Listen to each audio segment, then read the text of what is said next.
Yeah, sir, if you just want to restate what happened today.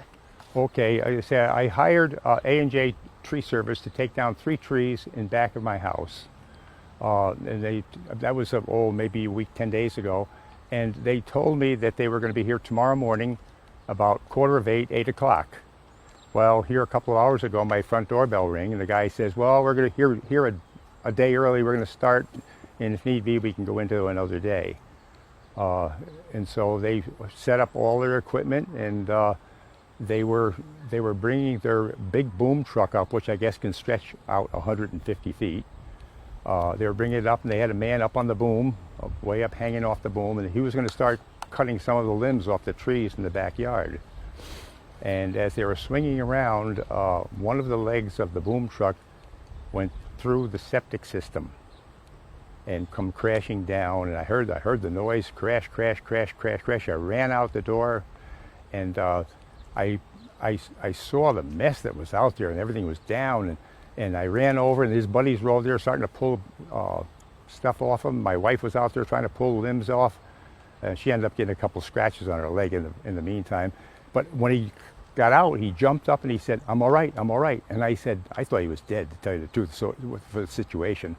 And I said, any broken bones? He said, no, I'm all right, I'm all right. And he jumped up, I'm okay. And he seemed to walk away. And I even asked his friends later on there that were working with him, are you sure he's okay? Yeah, he claims he's fine, he's okay. I don't know if he's still on the scene. He might have went someplace to have maybe his cuts and bruises looked at, but they said he was okay. And? I mean, it was just... okay. Yeah, I mean, obviously, this is not something you would expect to happen. I wouldn't know. It's... No, one of the legs went through the septic system and caved the truck in, and the truck just tipped up. Can you believe that? I mean, just take a look back at that. I know it's scary. It's a scary situation, that's for sure. Yep, I never saw anything like that in my life. That's amazing. You said you told one of the project managers there was a septic back there, and then yeah, we were talking. He was only here a short period of time because he had already gotten a job from my stepson, who lives next door here to me, right in this house. That they were going to come work on his tree, take 3 trees out for him, and he said, "I'm going to rig this around so we can take your 3 trees out and his 3 trees out." And so I was surprised when the guy showed up today. Yeah, it's there's a marker back there that shows where the septic system is, on the lawn. When they come and clean it out, they know right where to dig.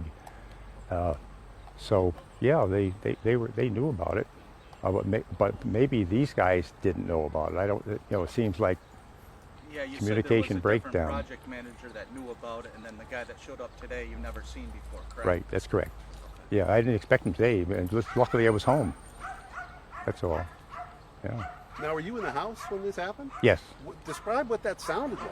Well, I say we were at the other end of the house. We weren't in the danger zone, but as I say, inside the danger zone, you can see where the wall is pushed in, and they kind of shoved the desk back. It's in the den area. And you can see outside. You can see the crack in the wall, and you see outside now. And that's why I said I dashed right out and dashed right over to where I knew that guy would be.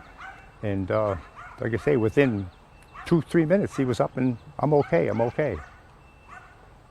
Sir, so who would be financially responsible? Is his insurance company going to help? Yeah, well, that's the first thing I asked when he was here the first time. Apparently, I say the big boss was here and set everything up. I say, you're fully insured. Oh yeah, we're fully insured. He said, there's no problem there. And I'm saying fully insured. I'm figuring, well, in case he dropped something on my back fence or something like that, or something, tree slipped and maybe hit something. But I didn't expect anything this big. That's for sure. What are they telling you about the guys who have been here so far? I mean, I know it's early, but what are they telling you about the condition of the house and the safety of it? Well, they're telling us not to go back in again. So we're going to have to probably go to a motel or something, at least tonight or a couple of nights, until they get this straightened out. Is there anything else you want to add? No, I'm just glad that, and I'm so glad that nobody got hurt. That's the main thing. I mean, the house can be repaired, I believe. I don't think the house was hit hard enough to have to tear the house down. I think it could probably be repaired. But again, that's my guess. Yeah. So apart from damage to the brick and damage to the roof, is there any other damage in the home? Well, there's a sunroom out in back. It's like a plastic kit I put up when I was 65 years old. That was 20 years ago. I guess there's some cracks or something like that in that sunroom area too, though. But it wasn't as bad as the house. The house took the brunt of it. What you see there of the house is the worst part, I think.